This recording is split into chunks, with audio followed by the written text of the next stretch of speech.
I'm going to kick us off. My name is Lisa Gold, she, her, hers.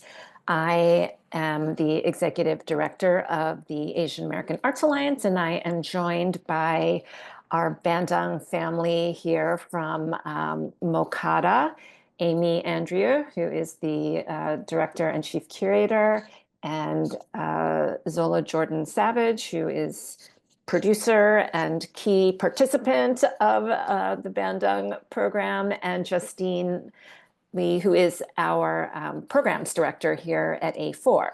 So welcome, and I'm so glad that you are here and that you're interested in this program.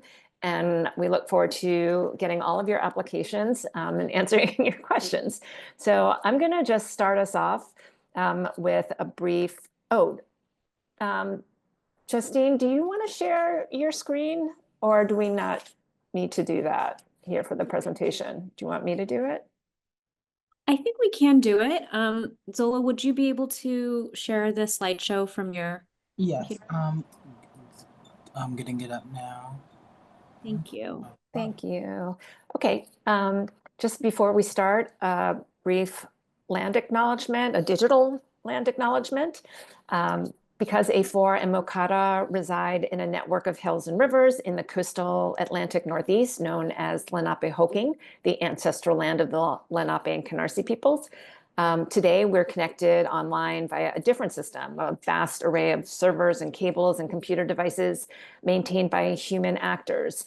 In the United States, much of this infrastructure sits on stolen land acquired under the extractive logic of white settler expansion. And as partner organizations focusing on solidarity, we recognize this history and uplift the sovereignty of Indigenous people, data, and territory. And we commit beyond symbolic rhetoric to dismantling all ongoing settler colonial practices and their material implications in our digital worlds. So with that, I cannot see your screen, Zola. Can you see it now? Nope. No. Okay, sorry, technical difficulties. I think Justine has to change it. Oh, because I'm pinned. Do you want to unpin me? Sure. Okay, let's see if this works now. Zola, do you want to try sharing your screen now? Yes, I'm trying now. It's not working. I can also do it. It might just be harder for me to, but I'm happy to. I can do it. I just can't see anybody. So I'll do it. And then I think. Sorry, folks. Appreciate your patience here. We should have got this together before, but okay. Whoops. All right, let's see. I can start now. Okay, so we're going to start. Can everybody see my screen now? Yep. Yes. Okay, great. So I'm going to go through what we're going to talk about during this our time together tonight. So we're going to talk about the context of the program, or how it was founded, why it was founded. We'll talk about the residency itself. We'll go through the timeline, the key dates that you need to be aware of, both in terms of the application due dates and dates that you need to commit to should you be selected to participate in the program, eligibility requirements. We'll go through the application in detail, answering your questions. We'll talk about how the selection will be made. And then if any of your questions have not been answered during the course of this discussion, you can ask again at the end, but we will take questions during the presentation here. So I will take you a little bit through the context, and Amy, Justine, Zola, feel free to jump in if you'd like to. So just a background about A4 and MoCADA. So A4 Asian American Arts Alliance. We are a 41-year-old nonprofit organization dedicated to ensuring greater representation, equity, and opportunities for Asian American, Native Hawaiian, Pacific Islander artists and cultural organizations. And we do that through resource sharing, promotion, and community building. And our friends at MoCADA, the Museum of Contemporary African Diasporan Arts, use the visual and performing arts as a point of departure for exploring new artistic production across a variety of disciplines through exhibitions, community programming, and educational initiatives centered in social justice. MoCADA incites dialogue on pressing social and political issues facing the African diaspora and fosters a dynamic space for the creation and continuous evolution of culture. So A4 is physically based in Midtown. MoCADA is physically based in their beautiful new home in downtown Brooklyn, as well as spaces on Governor's Island and their garden also in downtown Brooklyn. So this program was started, we are in our 4th cohort, so started 5 years ago. Because during the uprisings, during the pandemic, during the Black Lives Matter movement, and a spike in anti-Asian hate, I recognized our communities were being pitted against each other. And while we were ignoring, the true nature of the problem.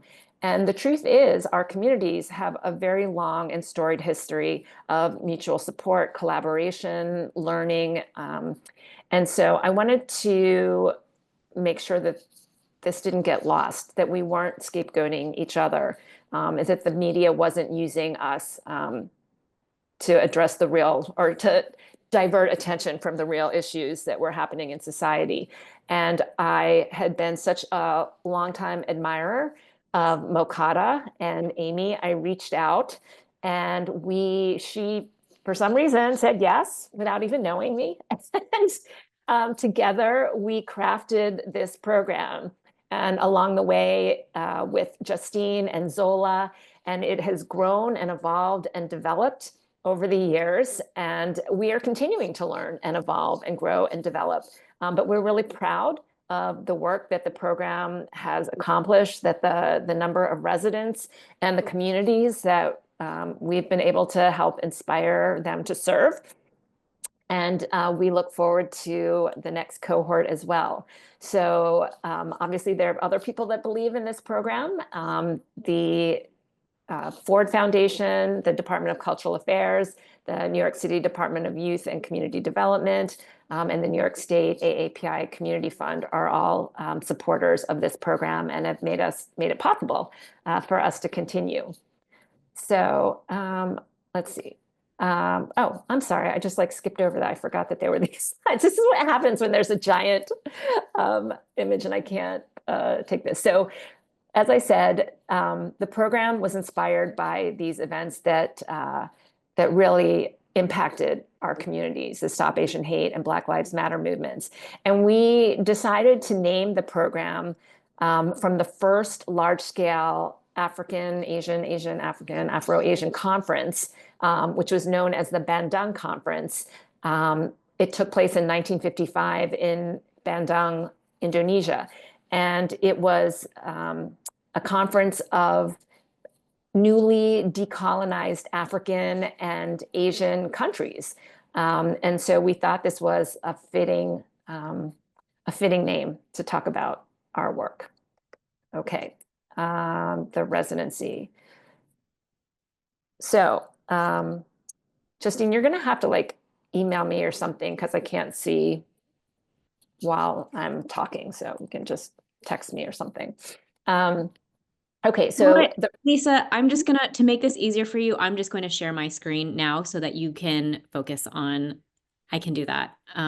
Replace current share. Okay, thanks. Yeah. Sorry. No problem. Is this easier for you to see everything? Yeah, I can see, and I've got to go back and open it disappeared. Sorry. Okay. Yes, this is great. Okay, so let me just go through the basics and the intent, the objectives of the program. So this year, like as I said, we are continuing to hone the program and develop and learn and modify to make it better and more effective. So this year we decided to reduce the number of residents. So we are looking to select between 6 and 7 movers, shakers, visionaries to affect this work. The program will take the form of a 6-month-long duration hybrid program of structured, self-directed, and group learning components. And we'll go through those a little bit more during the timeline and description. And the intent of this program is to uplift the work of artists, organizers, educators, waymakers, activists, people that are doing this work that want to bring our communities together, and to propel the spirit of solidarity that was crystallized during the 60s and 70s with people like Yuri Kochiyama and Malcolm X and Grace Lee Boggs and so many others working in mutual support of our communities. We want to center the historical and contemporary issues faced by AAPI and Black communities. It's very important, that we learn from the past while still looking at the present with an eye to the future. So, we didn't invent this stuff, so it's good to know where we came from. And we also, we want to nurture your growth too, as artists, as activists. We want to deepen your relationship with yourselves, with your practice, with other residents, and specifically with the communities that you intend to impact. And we also hope to encourage connections with local leaders and community members so that you can inspire unity through the lens of your artistic work, your projects, your shared experiences, or a presentation. So whatever you seek to accomplish or do during this, however your project is that you submit, we don't dictate that. We're not prescribing how you should work or what these programs or projects are, but we want to make sure that it is in service to these communities. So that's like the key part. Okay, next. All right, the phases of this residency program. Okay, so the first one, so basically we've divided up this 6-month program into 3 different phases. Oh, is it 2 phases? Now, sorry, we split back into 2? Yeah, it is actually 2 phases. Yeah, but sorry. I just realized that there was an edit that I needed to make to the slideshow because it's actually, yeah, let me just quickly do that.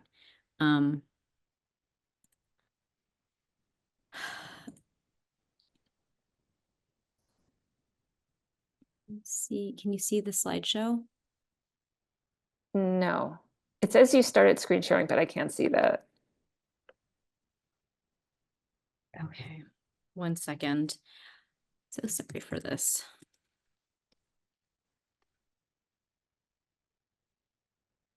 Okay, so here are the slides. I'm just gonna make sure that we have the right dates. Okay. But basically, we've decided to split up the residency into 2 phases. So we've decided, okay, so the first phase is learning, development, and research. And then the second phase will be your community engagement presentation and the different things, that happen during those phases. So the first phase is time for you to get to know each other, to make sure that we have foundational knowledge, that we're all speaking a similar language, using terms that we all agree on, that we, follow up with your ideas, that we test those out, as well as your project and the research questions and things that you need to investigate to ensure that your project can take form. We also hope that during this time, you'll take the opportunity to meet with other potential collaborators or people that can help you effectuate or actualize your project. And this phase will include meetings with other members of the cohort, both in real life and virtually. There will be learning exchanges that will be led by an expert facilitator in social and anti-oppression training and other practices.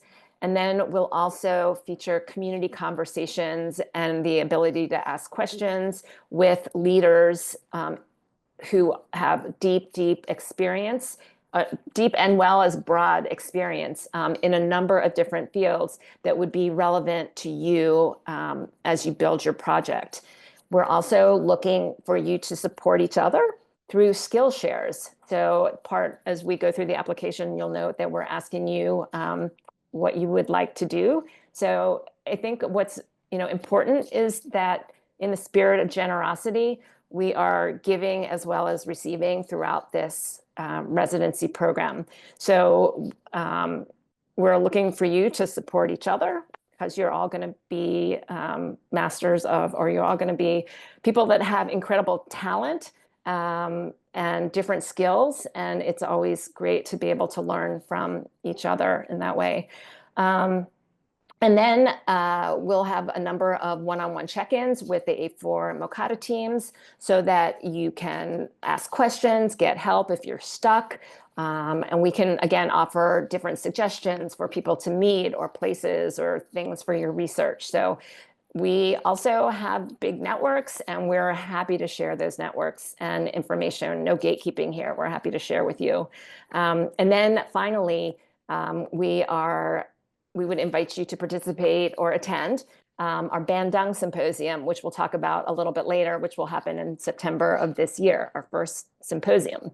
And then the second phase is the community engagement presentation part. This is when the action happens. So this will take place in the fall, October through January, fall and winter. So this is the time for you to actually engage with the communities that you're planning to serve with your projects and your research, and to present your learnings. We'll actually have a midterm check-in as well as an end presentation.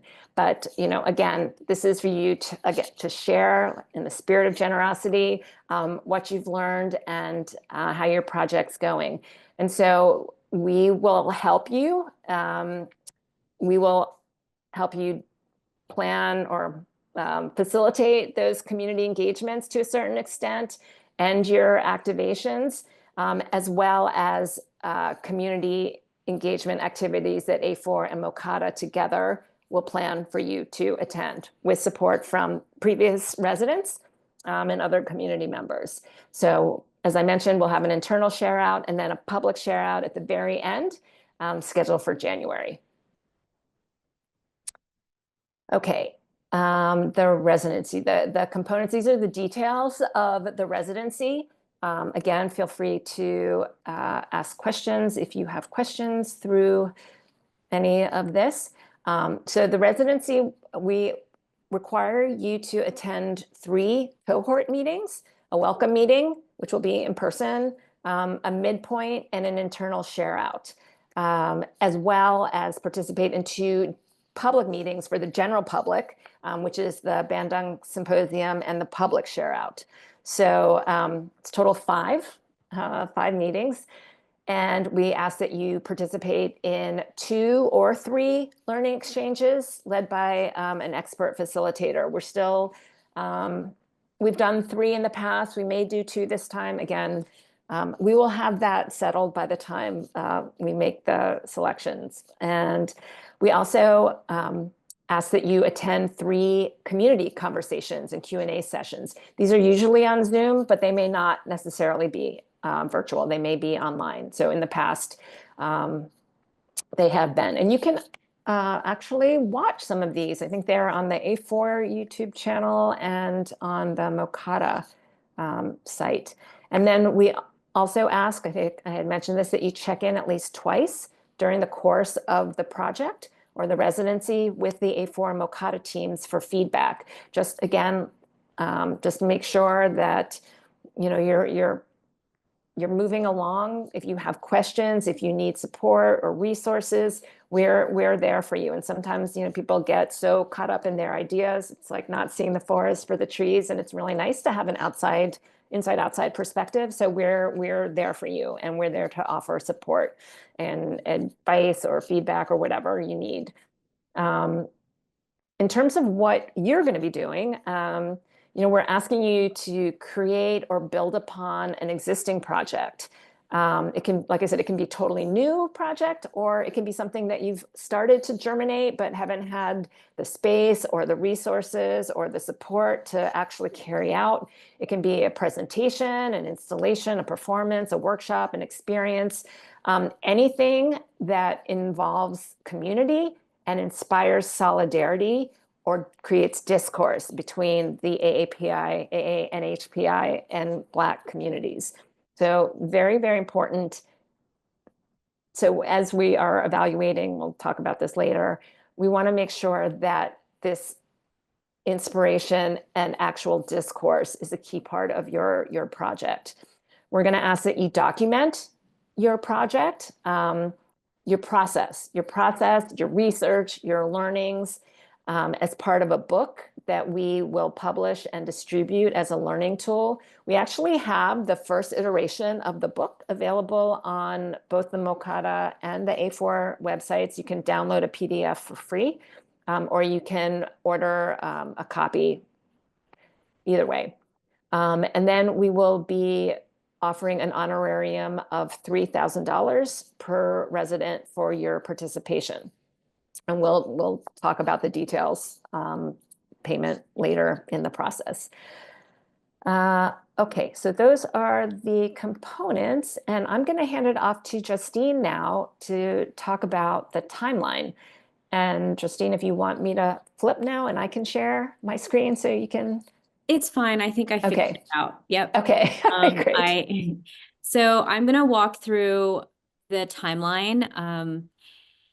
Lisa covered the broad strokes of the residency components and the 2 phases. And I'm just going to share some dates with you all. So the application process is as follows. We opened the application last week on Wednesday, and we are currently in the pre-submission information session right now. And the deadline is Wednesday, May 14th. All submissions are due at 11:59 p.m. Eastern Time on May 14th, Wednesday. And then that will be followed by a review period of about a month. So from May 15th to June 17th, there will be an independent, a mix of A4 MoCADA and also an independent panel of individuals who will be reviewing the applications and helping us make a selection. On Wednesday, June 18th, we will be conducting interviews with a select group of applicants. This is just an extra step we've added as part of our evaluation process to better get to know some of the applicants we're thinking about inviting to be our residents. It's also a chance for the applicants to ask questions of us, any clarifying questions around the residency and what is expected. So this will be hopefully lead to more clarity and enable us to make a decision about our final cohort. On Wednesday, June 25th is when we will select the cohort, notify them, and shortly after that, we will be notifying the rest of the applicants of our decision. And then finally, on Monday, June 30th, we will be making the public announcement of our 4th cohort. And then this next section I'm going to be discussing is the program schedule. So this is a schedule once the residents are, once the folks are accepted into the residency program. These are the key dates to keep in mind, starting with phase 1, which is learning development and research, spanning the summer and beginning of fall. We have June and July. We're kicking things off the same day that we announce the 4th cohort. We will also be holding our in-person welcome meeting. I believe we're either at the A4 or MoCADA spaces. This will be happening in the evening, likely from 6:30 to 8:30. So that's Monday, June 30th. We do encourage everyone who is applying to put a placeholder on your calendar for this date, because it is critical that folks show up in person for this kickoff. And then in July, we'll also have one learning exchange with an expert facilitator and one community conversation. And that's actually the pace. That same cadence really continues throughout the rest of the first phase.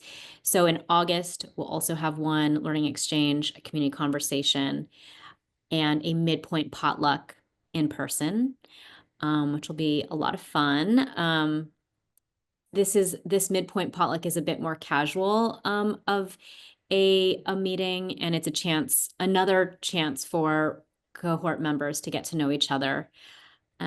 Then in September, we're hoping to organize another learning exchange with our expert facilitator, one community conversation, and September will also be when we hold the Bandung Symposium, which is an all-day event, public event, open to the public, that will include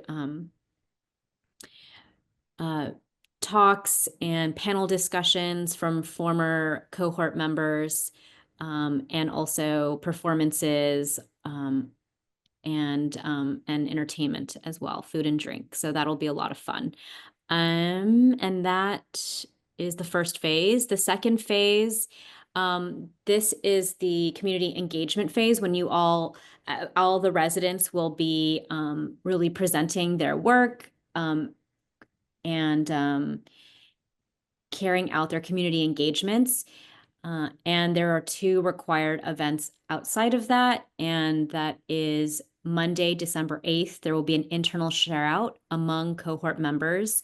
This is essentially when the residency program is ending. So it's an opportunity for residents to share where they are in their work, in their project. And this will be happening on Zoom. We were just thinking that it's around the holidays, so it might just be easier to get everyone together via Zoom. And then we'll come back together again in January for a public share out, which will happen in person. And that will be a presentation that is open to the public. And by that point, it also gives you a little time in December to tighten up or to refine what you'd like to share publicly in a public setting with folks. So that's why we have that space there, and also because of the holidays. And one thing I wanted to note is that changes may be made to the program based on cohort members' schedules. We are also going to try our best to provide options for cohort members that need to join virtually. But what we've learned is that in-person meetings go a long way, and time again, our residents have given us feedback that the in-person meetings are one of the most valuable things of this program, is just time to be together, to hear what each other is working on, to folks have, through conversations, meeting in person, have decided to collaborate together on their projects, have developed real rapport and meaningful discussion. So I just want to re-emphasize the importance of the in-person meetings. And now I'm going to get into eligibility. So eligibility, the first eligibility requirement is that applicants must be a current resident of New York City, who will be based in New York City for the duration of the program period, which is from June to January. Most of the meetings will take place in person, but there are some Zoom virtual meetings as well. The second eligibility requirement is that is that this residency is open to individual participants, but also participants working in collaboration or in a collective, but this collective cannot be larger than 3 people. That is also a learning that we've gathered from past years, is that really the collectives that are 2 to 3 people are most effective. If it's anything larger than that, it just becomes very hard to support. And so that's why we've made that update. And organizations may not apply. The third eligibility requirement is that if you are applying as a collective, all members of the collective must participate in the residency, and they must meet all eligibility requirements and are expected to, deliver on the participate in the deliverables. So another learning from the past, there is not like a delegate for your collective. If you are accepted, it must be all members of that collective, 2 or 3 people, must participate and must also be eligible to participate to begin with. Next, degree earning students at the time of the residency may not apply. You must be at least 18 years of age. And this is just a note that all disciplines and stages of artistic exploration, developments, activism, community organizing, educational practice, and thought leadership are welcome. Oh, I guess that was it. Okay, so yeah, that is eligibility. And I'm now going to hand it off to Amy to get into the nuts and bolts of the application. Thank you, Justine, and thank you, Lisa. If you made it this far, congratulations. We're halfway through this, and you might be able to catch some sun. This is all about the application process. As I believe Lisa and Justine both noted, the application is due 11:59 Eastern Standard Time on Wednesday, May 14th, 2025. Not midnight, May 15th, 11:59, May 14th. As someone who has applied to many residencies, grants, etc., with these kind of deadlines, I always suggest if you can do it a couple of days before, get it done before May 14th. Do not wait till 11:50 to try to submit, because technology can sometimes not be our friend. And we will not, let me rewind. If you send us an email after midnight saying that there was an issue with the technology, we won't be able to help you. So please try to get this in before it's actually due. The application will be available and is currently available on JotForm. And this is the link here. It's available on both A4 and MoCADA's websites. Next slide, please. So the application is made up of 4 sections: personal info identity questions, narrative questions, project and community details, and supplementary information, which we'll go through over the next few slides. Thank you. So with regards to the personal info and identity questions, I think it's really important to note that these questions are optional. We understand the nature of this moment, so we respect your privacy not to share or elaborate on any of the non-required questions about your identity in this section. However, if you feel that sharing your identity will provide greater context around your application or around your project or your involvement in these 2 communities, please feel free to include that. Now, that might be in your bio, or you might want, or where you explain how you heard about this opportunity. Feel free to share as you feel necessary. These questions are basic though.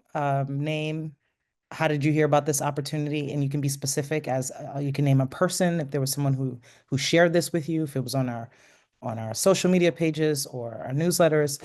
It just helps us to better understand where people are finding the information about the application, so we can expand on it and in the years to follow.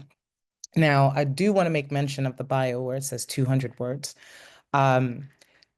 Understand that with the questions that do have a word count, This does not mean that you actually have to write 200 words. You can be concise and clear, and keep it short.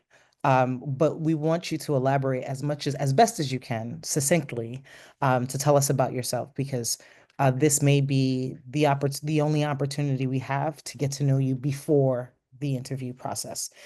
So again, the 200 words is a cap. It's the max. You do not have to write a 200 word bio, but you should share detailed information as best as you can and as you feel comfortable. Next slide, please. Narrative questions.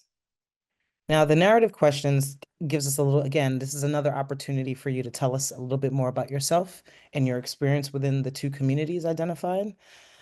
Again, word counts are just caps. You do not have to you do not have to write 300 words, and I'm going to be completely transparent with you. Given the fact that we are, in the past, we've had to read anywhere from 80 plus applications, and that's including the panel reviewers. If you can be clear, short, and concise, it would be helpful. If try not to, I'll say this, try not to meander. Oftentimes when people see a word count, they think that they need to fill up the space. Try not to do that.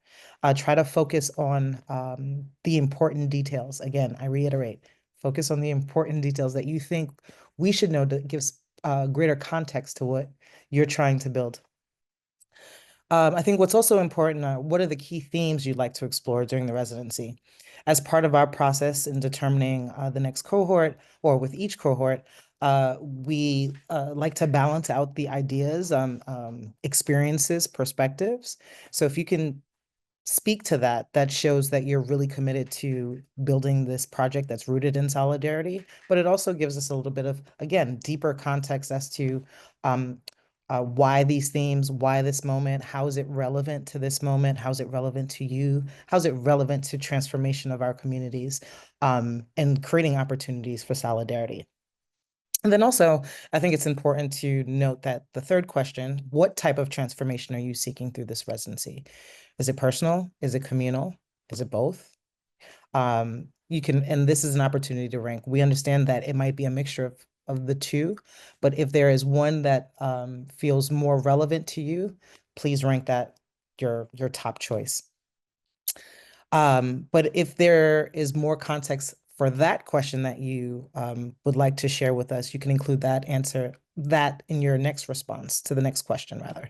How can this residency support your growth? That could be personal, it could be communal, it could be both again.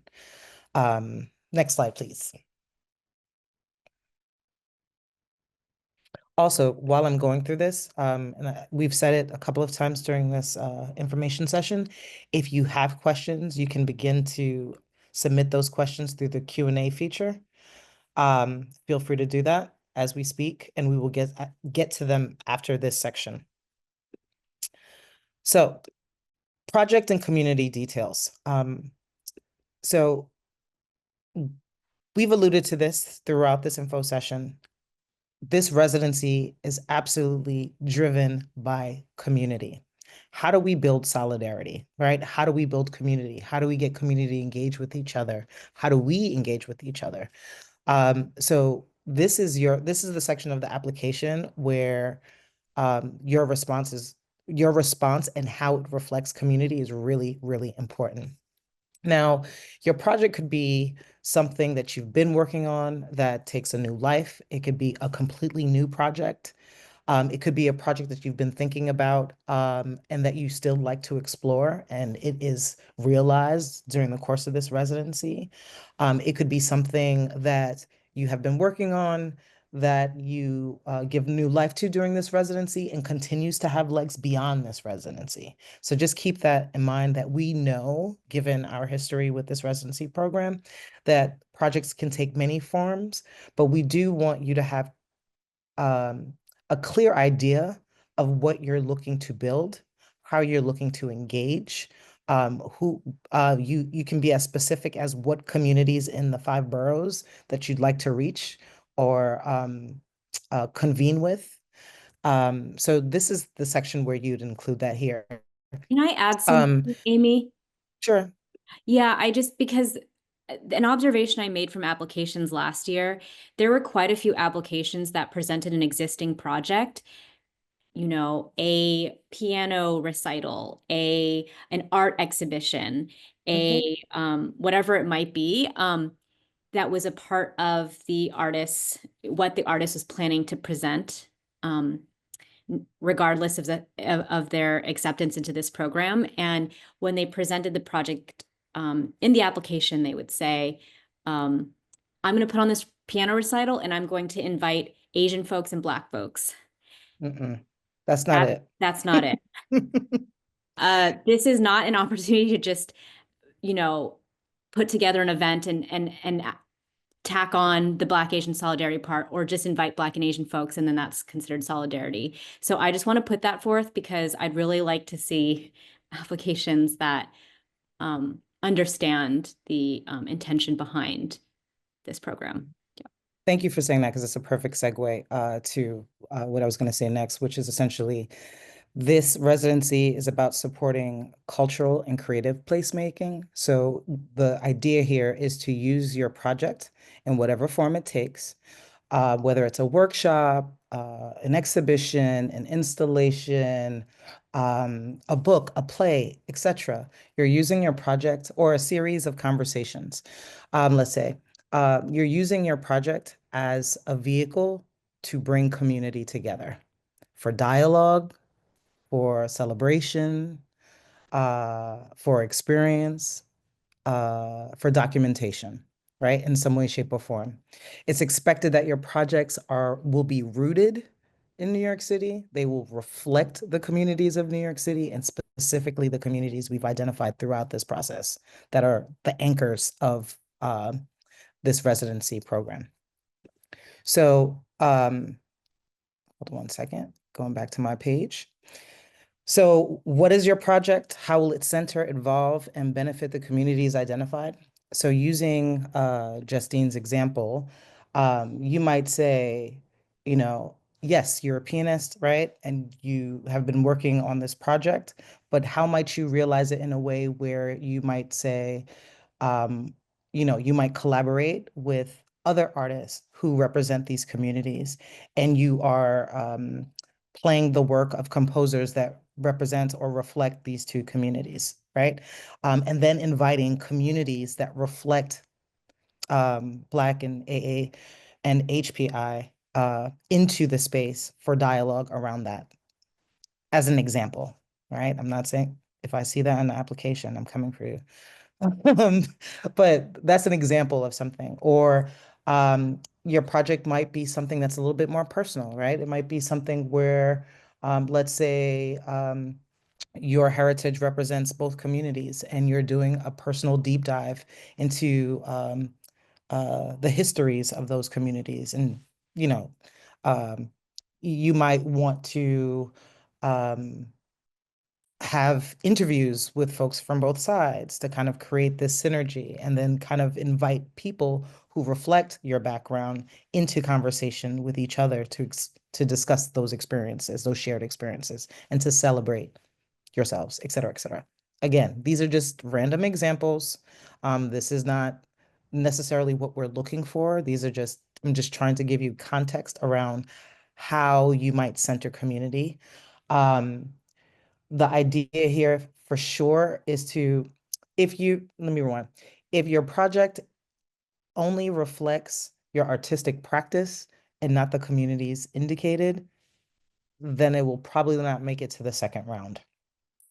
But if you have a strong community component in how you're actually bringing people together through the lens of your project, you probably have a good chance of making it to the next round.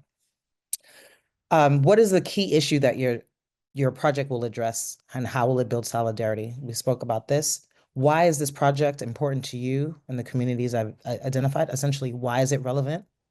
Why does it matter? Why is this important now? And that might seem subjective, but there are certain through lines, obviously, like when we think about solidarity, like stopping hate across both communities, stopping prejudice in terms of both communities, creating better communal relationships in a neighborhood, as an example, and so forth and so forth. Using your project as the backdrop, please provide an example of a community engagement you would like to design. So this question speaks to, I believe it was Lisa who was speaking to some of the key components of the residency and how you're encouraged and expected to meet with community experts, community leaders, folks who are just residents of the 5 boroughs who represent these communities. So we want to know that you're thinking ahead and you're thinking about what engagement might look like. It might be a photo session. It might be a workshop.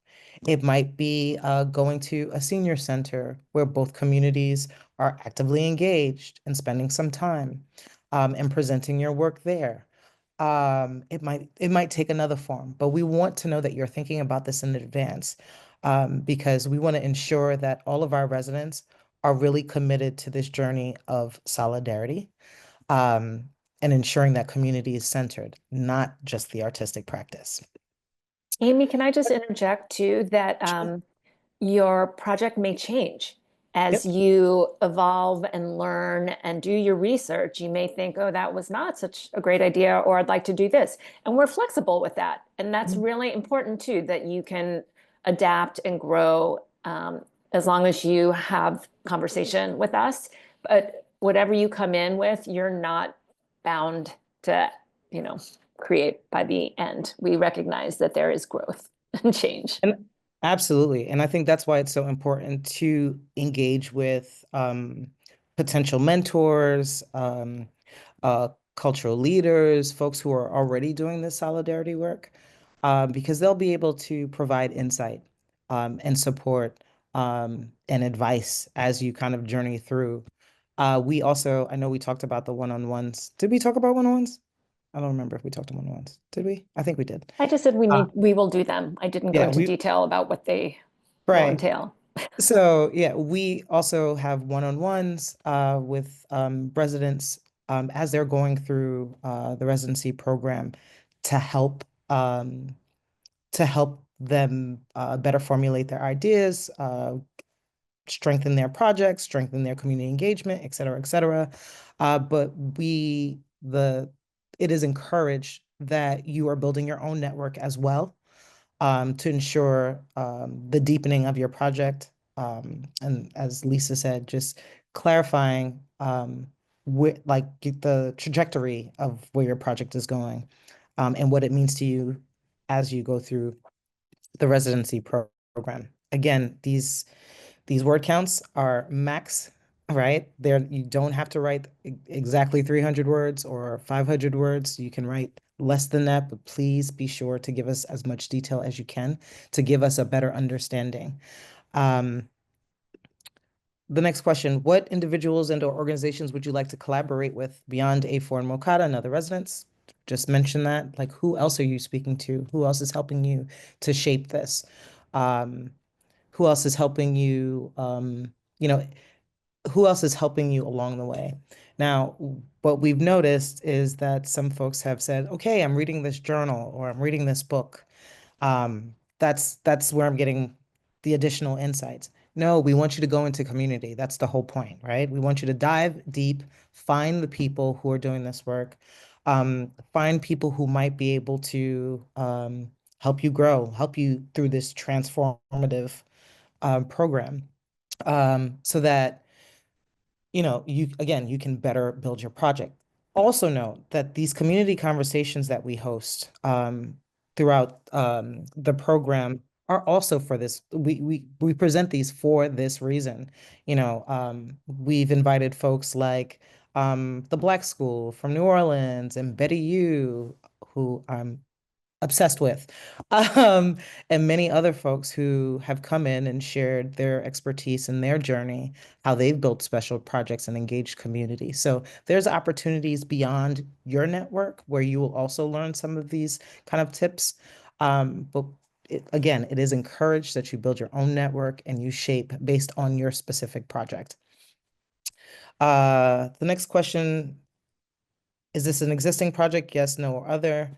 That's self-explanatory. And then the last question here is during the learning and development phase, oh, wait a minute. Yeah, we will be inviting cohort members to lead a skill share. If you are selected, what skills would you like to share with the group? Now, that could be something as simple as, hey, I'm a marketing whiz. I want to share some social media marketing tips with the group to help them better kind of build awareness around their project.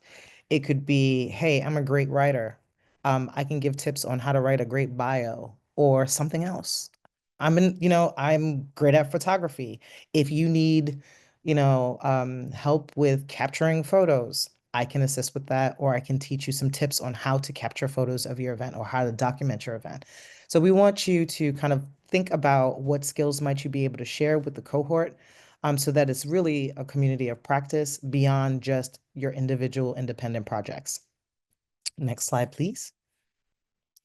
So with supplementary information, and again, here, website, Instagram, and other social media handles, I believe those are optional. You do not have to share those if you do not feel comfortable sharing those.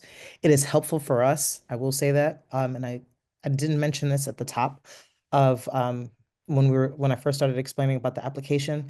These applications will only be held internally and shared with our review panel. They will not be shared beyond that. So there is a sense of privacy there, but your headshot and permission to use your headshot, as well as a photo credit, is required. Because with every cohort, when we make our announcement, we like to share a photo of our new cohort. Next slide, please. Selection criteria. I'm trying to hurry up. Okay, we mentioned this already. We invite a panel of 5 independent reviewers, including community leaders, thought leaders, artists, former Bandung residents, to help us kind of create a preliminary selection. From there, we have an interview process for the quote unquote finalists, so to speak. And then from there, we have a final selection that will be made to balance backgrounds, projects, learnings, because we really want to have a diverse cohort and ensure that this experience is absolutely transformative.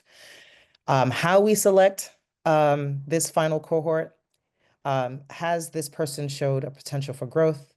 Is there a willingness to share, collaborate, and learn? How will they execute their project? Is there clarity and strategy around community engagement? Again, community engagement is a key component.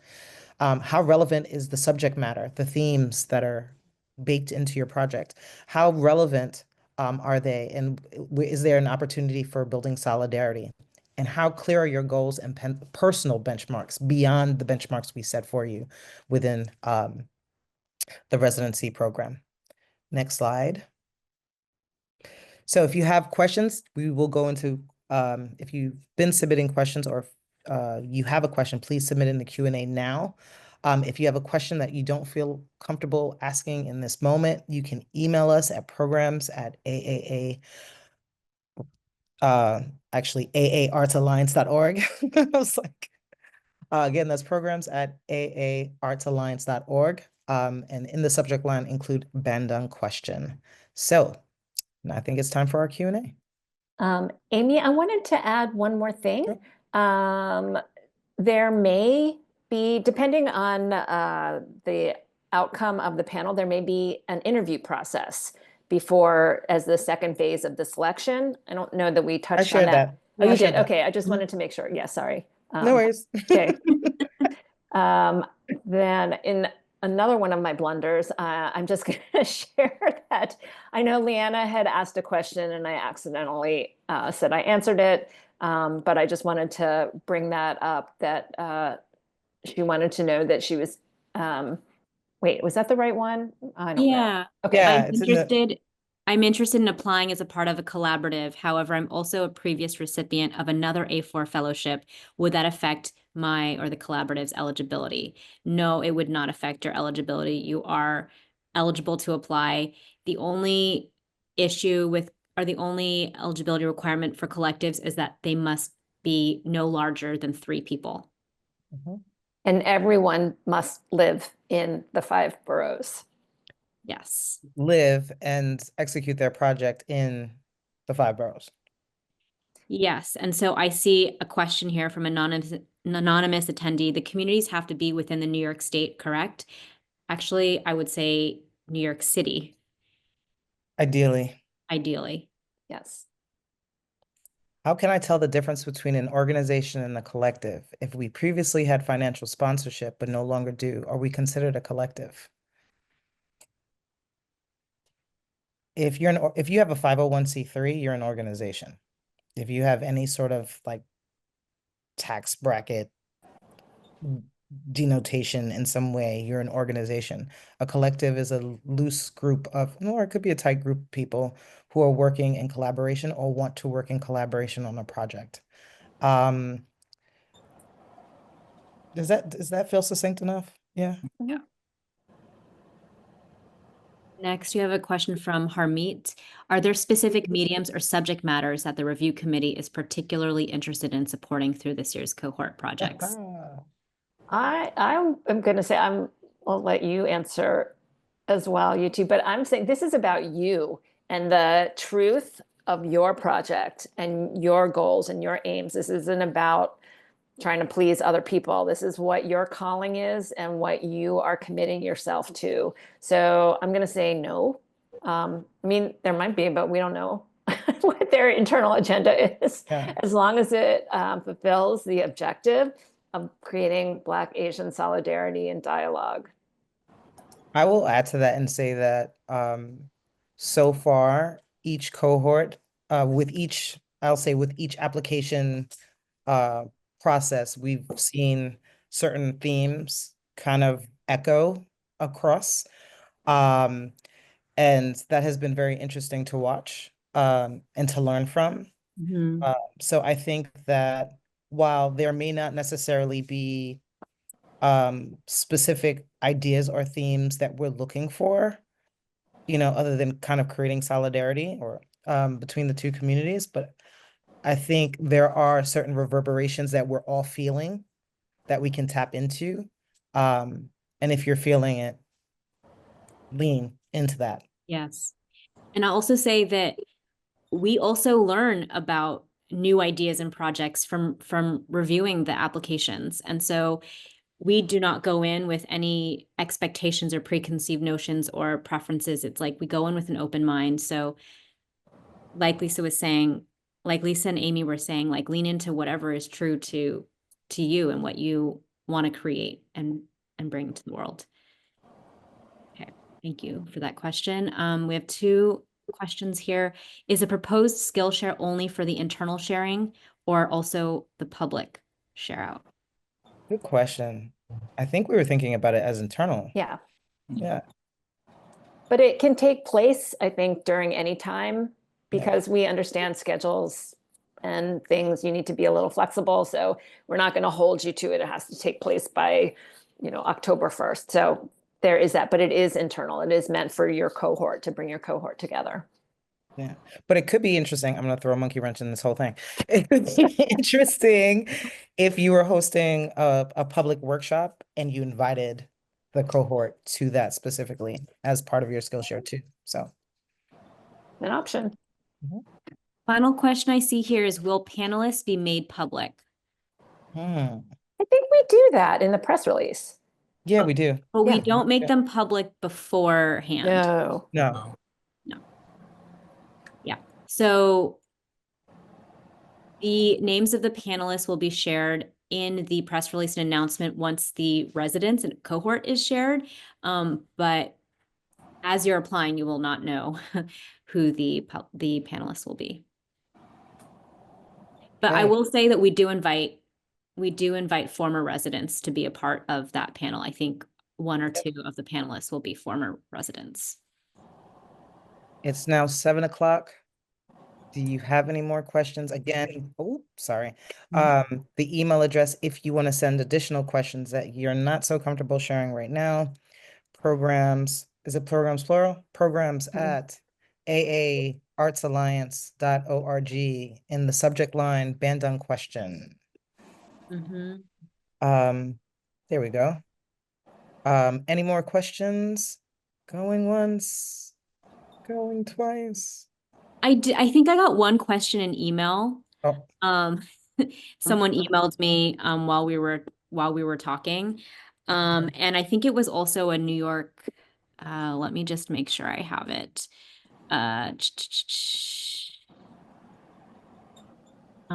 It was regarding I saw the slide that New York-based artists would be selected. Are artists outside not eligible? Yes. Yes, that is true. This is for New York City residents. yeah, Yes, we want to I grow know.